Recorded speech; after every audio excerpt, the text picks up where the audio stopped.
Hi hello എല്ലാവർക്കും Suja's kitchen വേളിലേക്ക് സ്വാഗതം. ഇന്നത്തെ പുതിയ വീഡിയോ പുട്ടിൻ്റെ കേട്ടോ. അപ്പോൾ പാൽപുട്ടാണ് അത് തയ്യാറാക്കണത് കേട്ടോ. അപ്പോൾ അത് എങ്ങനെ തയ്യാറാക്കാൻ നമുക്ക് നോക്കല്ലേ, വീഡിയോയിലേക്ക് പോകട്ടോ. അപ്പോൾ അതിനായിട്ട് ഒരു ബൗളെടുത്തു. ആ ബൗളിലേക്ക് 250 ml കപ്പിൽ ഒരു കപ്പ് പുട്ടും പൊടി എടുത്തു കേട്ടോ. അതിലേക്ക് ആവശ്യത്തിനുള്ള ഉപ്പ് ചേർത്തു. അപ്പോൾ മധുരമൊക്കെ ചേർക്കണതാണ്. അപ്പോൾ ലേശം ഉപ്പ് ചേർത്താൽ മതി, തോനെ ഉപ്പ് ചേർക്കരുത്, സാധാരണ പുട്ടെടുക്കണ പോലെ. അപ്പോൾ അതിലേക്ക് നമ്മൾ ആ കപ്പിൽ തന്നെ ഒരു കപ്പ് പാൽ ഒഴിച്ചു കേട്ടോ. ആദ്യം വെള്ളമൊന്നും ചേർക്കാത്ത പാലാട്ടോ. പിന്നെ ഒരു 1/4 കപ്പ് കൂടി ഒഴിച്ചു കേട്ടോ. അപ്പോൾ നമ്മൾ ആദ്യം തന്നെ ഒരു കപ്പ് ഒഴിക്കേണ്ട ആവശ്യമുള്ള കേട്ടോ. ഞാൻ തന്നെ ഒരു 1.25 കപ്പ് ഒഴിച്ച കാരണം എനിക്ക് വെള്ളം കൂടുതലായിട്ട് പിന്നെയും പൊടി ഇടേണ്ടി വന്നു. അപ്പോൾ നിങ്ങൾ ഉണ്ടാക്കുമ്പോൾ ആദ്യം ഒരു പൊടി എത്രയാണെങ്കിൽ അത്രയ്ക്ക് തന്നെ വെള്ളമാണെങ്കിൽ വെള്ളം അല്ലെങ്കിൽ പാലാണെങ്കിൽ പാൽ ഒരു കപ്പ് ഒഴിക്കുക കേട്ടോ. എന്നിട്ട് വേണമെന്നുണ്ടെങ്കിൽ പിന്നെ പാൽ അല്ലെങ്കിൽ വെള്ളമായാലും ചേർത്താൽ മതി കേട്ടോ.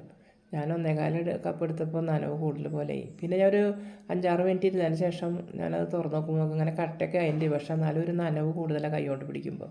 അപ്പോൾ പിട്ട് വല്ലാണ്ട് ഇങ്ങനെ കട്ട കുത്തിയ പോലെ. അപ്പോൾ അതിലൊരു 1/4 കപ്പ് പൊടി കൂടി ഇടേണ്ടി വന്നു കേട്ടോ.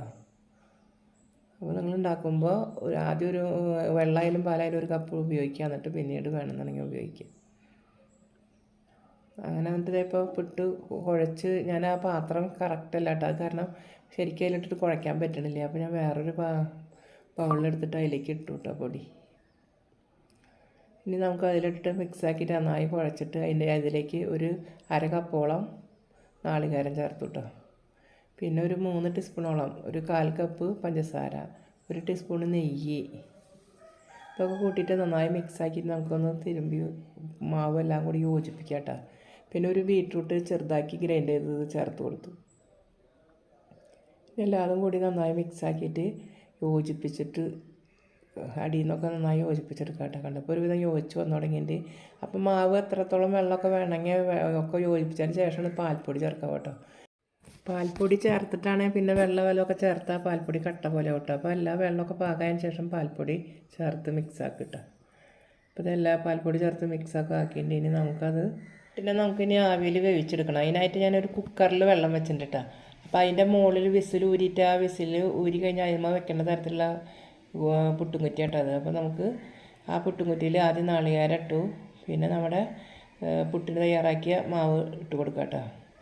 അപ്പോൾ പുട്ടുംകുറ്റിയുടെ പകുതിയോളം ആദ്യം ഒരു ട്രിപ്പ് ഇടുക, എന്നിട്ട് പിന്നെ നാളികേരം ഇടുക. അപ്പോൾ പകുതിയോളം മാവിട്ടു, പിന്നെ നാളികേരം ഇടുക. പിന്നെ അതുപോലെ തന്നെ വീണ്ടും മുഴുവൻ ഭാഗം മാവ് നിറയ്ക്കുക കേട്ടോ. അമർത്തരുത് കൈ കൊണ്ട്, അപ്പോൾ ആവി വലിയ വേവാൻ ബുദ്ധിമുട്ടാവും. വെറുതെ അങ്ങനെ ഇട്ട് കൊടുക്കുക കേട്ടോ. എന്നിട്ട് മുകളിൽ നാളികേരം വെച്ച് കൊടുക്കുക. എല്ലാവർക്കും അറിയണതിനെ പുട്ട് ചൂടാം, പക്ഷേ എന്നാലും ചെറിയ പെൺകുട്ടികൾക്കൊന്നും ചിലപ്പോൾ അറിയില്ലേ. അപ്പോൾ അത് അറിയാൻ വേണ്ടി പറഞ്ഞത് കേട്ടോ. ഇനിയിപ്പോൾ നമ്മുടെ പുട്ടും നിറച്ചുണ്ട്. അപ്പോൾ നമ്മുടെ വെള്ളം കുക്കറിൽ തിളച്ചിട്ട് ആവി വന്നു തുടങ്ങി. അപ്പോൾ നമുക്ക് ആ പുട്ട് നിറച്ച കുറ്റി അതിൻ്റെ മുകളിൽ വെച്ച് കൊടുത്തിട്ട് കണ്ട വിസിൽ ഊരിയിട്ട് അങ്ങനെ വെച്ച് കൊടുക്കാവും. അപ്പോൾ ഒരു 5-6 മിനിറ്റ് കഴിഞ്ഞപ്പോൾ ഇവിടെ വെന്തുണ്ട് കേട്ടോ നമ്മുടെ പുട്ട്. ആവി വന്നുള്ളിൽ നന്നായി കുറച്ച് നേരം ഇരുന്നു. അപ്പോൾ നമ്മളത് പതുക്കെ കണ്ടതുപോലത്തെ വല്ല പപ്പട കമ്പി അല്ലെങ്കിൽ അങ്ങനത്തെ കമ്പി വല്ല എടുത്തിട്ട് വേണം കേട്ടോ കുത്താനായിട്ട്. അതിൻ്റെ ഉള്ളിൽ ഒരു വിസിൽ കയറുന്ന തരത്തിലുള്ള ചെറിയ ധാരല്ലേ ഉള്ളൂ. അപ്പോൾ ആ കമ്പി കൊണ്ട് നമ്മൾ കുത്തി ഇങ്ങനെ പുട്ട് പൊട്ടാതെ എടുക്കാം കേട്ടോ. അപ്പോൾ ഒരു കുറ്റി പുട്ട് റെഡി ആയിട്ടുണ്ട് കേട്ടോ. അതുപോലെ മറ്റ് 3 കുറ്റി പുട്ട് കൂടി ഉണ്ട് കേട്ടോ. അതുകൂടി ഇതുപോലെ വേവിച്ചെടുക്കണം. ഇപ്പോൾ ഇത് നല്ല വൃത്തിയിൽ കിട്ടിയിട്ടുണ്ട് കേട്ടോ. പക്ഷേ ഇത് ഇനി ചൂടുന്നതൊക്കെ ഇതിൻ്റെക്കാളും ആ ബീട്രൂട്ടിൻ്റെ കളർ മാവിലേക്ക് വന്നിട്ടേ കണ്ട ലൈറ്റ് റോസ് പോലെ ആയിട്ടോ ഒടുവൊടുവ് ചൂടും തോറും. അപ്പോൾ ഇത് കാണാൻ അതിനേക്കാളും ഒരു ഭംഗി തോന്നുന്നുണ്ട് കേട്ടോ. ടേസ്റ്റ് ഉണ്ട് കേട്ടോ നന്നായി കഴിക്കാനായിട്ട്. ഒരു പ്രത്യേക ടേസ്റ്റാട്ടോ ഈ പുട്ടിന്. നമ്മൾ നെയ്യും പാൽപ്പൊടിയും പാലൊക്കെ ആയപ്പോഴേ എന്താ വെറൈറ്റി, കറിയൊന്നും വേണ്ട. പിന്നെ നമ്മൾ പുട്ടുപൊടി നനച്ചതൊക്കെ പാൽ കൊണ്ടല്ലേ, അപ്പോൾ അതിൻ്റെ വെള്ളം കൊണ്ടല്ലല്ലോ. അപ്പോൾ അതിൻ്റെ പാല് വലിയ വേകുമ്പോൾ ഒരു പ്രത്യേക ടേസ്റ്റല്ല. അതും നെയ്യൊക്കെ കൂടി അതിൻ്റെ ടേസ്റ്റും ഒരു പ്രത്യേകത കേട്ടോ.